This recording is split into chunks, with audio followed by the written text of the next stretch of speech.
आज हम आए हैं आपके पास, दिल्ली के मुख्यमंत्री अरविंद केजरीवाल जी, जैसा कि बोला गया कि उन्होंने आंदोलन करके पार्टी बनाई और करोड़ों लोगों की पार्टी बन गई, और 10 साल में, महज 10 साल में 2 राज्यों में हमारी सरकार है, 10 हमारे एमपी हैं लोकसभा में और राज्यसभा में, 5 हमारे एमएलए गुजरात में हैं, 2 हमारे गोवा में एमएलए हैं, और नेशनल पार्टी इतनी तेजी से उभरने वाली पार्टी कभी नहीं इतिहास में बनी थी भारत में।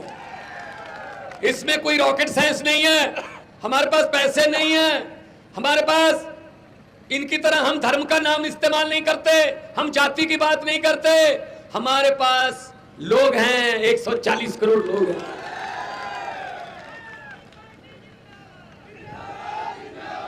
तो आपको मैं कहने आया हूं, इनके जुमलों में मत आना। ये बड़े बड़े जुमले सुनाते हैं, जुमले। वो 15 लाख वाला भी जुमला निकला, 15 लाख आ गया किसी के खाते में, पंजाब में भी नहीं आया भाई साहब, नहीं आएगा, नहीं आएगा। मैंने पार्लियामेंट में जब मैं एमपी था तब मैंने बोला था, मैंने कहा जी 15 लाख की रकम लिखने से पहले स्याही सूख जाती है, काले धन के बारे में सोचता हूं तो कलम रुक जाती है। हर बात ही जुमला निकली, अब तो यह भी शक है क्या चाय बनानी आती है। हर बात ही झूठ है भाई साहब, हर बात झूठ है। तो इनके जुमलों में मत आना।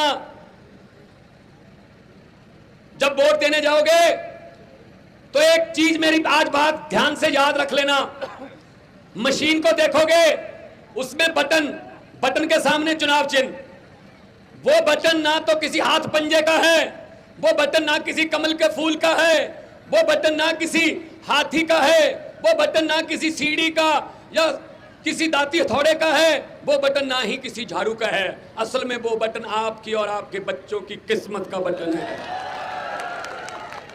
अगर तो सही बटन दबा दोगे किस्मत चमक जाएगी, अगर वही काम करोगे जो पहले करते आ रहे हो फिर तो हैं ही, वो दोनों हैं ही, बारी बारी लूट रहे हैं, उनका क्या करेंगे। और हमारा बटन तीसरे नंबर पर है, लेकिन आना पहले नंबर पर है। ये याद रख लेना, ये याद रख लेना कि तीसरे नंबर का बटन है, और जब रिजल्ट आएगा आना पहले नंबर पर है, पहले नंबर पर। ये झाड़ू सफाई करता है। इस झाड़ू से पहले हम सिर्फ मकान या दुकान की सफाई करते थे, अब अरविंद केजरीवाल जी की अगुवाई में इस झाड़ू से पूरा हिंदुस्तान साफ किया जाएगा भाई। इसीलिए ये डरते हैं कि अरविंद केजरीवाल जी चुनाव में जहां भी जाते हैं देश में, वहां बीजेपी का सुपड़ा साफ हो जाता है। तो उन्होंने कहा इनको रोको प्रचार में जाने से। तो कह रहे हैं ईडी का सम्मन भेजो, गिरफ्तार कर लो, पकड़ लो केजरीवाल को, ये पूरे देश में ना फैल जाए। इनको ये पता नहीं है कि हम वो पत्ते नहीं जो शाख से टूटकर गिर जाएंगे। आंधियों को कह दो अपनी औकात में रहे, गिरफ्तार कर लेंगे। ये जेल की धमकी दे रहे हैं। 2 हमारे 3 नेता हमारे गिरफ्तार कर लिए इन्होंने। हमारे नेताओं को गिरफ्तार कर लोगे, अरविंद केजरीवाल के शरीर को तो गिरफ्तार कर लोगे, उसकी सोच को कैसे गिरफ्तार करोगे जो पूरे देश में फैल चुकी है। सब केजरीवाल हैं, सब सामने केजरीवाल हैं। जो सच्चा है, जो ईमानदार है, वो केजरीवाल है बस। पंजाब से आया हूं, 1.5 साल हो गया। 37,000 से ज्यादा नौकरियां, सरकारी नौकरियां अपने हाथों से देके मैं आपके सामने खड़ा हूं। 37,000। कोई पटवारी, कोई सब इंस्पेक्टर, कोई एसडीओ, कोई टीचर, हर गांव में 10-10, 11-11 नौकरियां मिल चुकी हैं। हर गांव में जहां एक भी नौकरी नहीं मिलती थी। भाई साहब, नियत साफ हो तो सब कुछ हो जाता है। छत्तीसगढ़ के पास क्या नहीं है, क्या नहीं दिया भगवान ने? कोयला दिया, जंगल दिया, जल दिया, नदियां दी, सिर्फ सच्ची नीयत वाले नेता नहीं दिए बस। पंजाब में 90% घरों को बिजली का बिल 0 आता है जी, 0 बिल आता है। दिल्ली में भी 0 बिल आता है, यहां भी आ गए हम। गारंटियां हैं हमारी। अब तो मोदी जी भी गारंटी बोलने लगे हैं ना।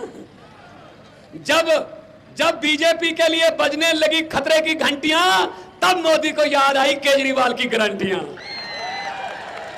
इनकी गारंटियां नकली हैं भाई साहब, असली गारंटी इधर है बस। ये कहते हैं ना डबल इंजन चाहिए, अरे इंजन एक ही अच्छा होता है अगर इंजन में जान चाहिए। इनको ये लगता है जनता 4.5 साल, 4.25 साल भूल जाती है, आखिरी के 3-4 महीने याद रहते हैं। चलो जी सिलेंडर 200 रुपए सस्ता, अरे महंगा कितना किया था ये तो बता दो। हम कहते हैं सस्ता कर दिया, ये वो वाली बात है। एक घर में, ये याद रखना ये बात, एक घर में बेटी की शादी थी, अच्छा घर था, जिम्मेदार थे पैसे वाले, तो उन्होंने अपनी बेटी के लिए सामान इकट्ठा किया, सोने के जेवर, चांदी के जेवर, टीवी, वीसीआर और ये पूरा बेड, पूरा सामान इकट्ठा कर लिया। बेटी को सामान देना है, शादी है। आज रात को सामान था घर पे, कल बारात आने वाली थी। आज रात को डाकुओं को पता चल गया कि इस घर में माल है। वो ट्रक लेके आए और ट्रक घर के अंदर बैक करके खड़ा कर दिया। लड़की के परिवार को एक कमरे में बंद करके बाहर से कुंडी लगा दी, पूरा सामान ट्रक में भर लिया। चलने से पहले डाकुओं के सरदार ने कहा, लड़की का परिवार कौन से कमरे में है? वो बोले जी इस कमरे में है। खोल लो, खोला। अंदर जाके डाकुओं के सरदार ने कहा, किस लड़की की शादी है? वो बेचारी डरती डरती उठी, जी मेरी शादी है। डाकू ने अपनी जेब में हाथ डाला, 100 रुपए का नोट देकर, बेटा ये शागिर्द रख ले, मेरी तरफ से आपका जीवन मंगलमय हो। अगले दिन पुलिस आई, घर का एक भी मेंबर डाकुओं के खिलाफ एफआईआर लिखवाने को तैयार नहीं था। कहते जी लूट के तो चाहे सारा घर ले गए, लेकिन बंदे बड़े अच्छे थे, 100 रुपया शगन दे गए। तो ये काम करते हैं आपके साथ, 4.5 साल लूटते हैं और आखिरी में 100 रुपए 200 रुपए का शगन दे देते हैं और हम खुश हो जाते हैं। ये काम नहीं करना है तो झाड़ू चलेगी ना।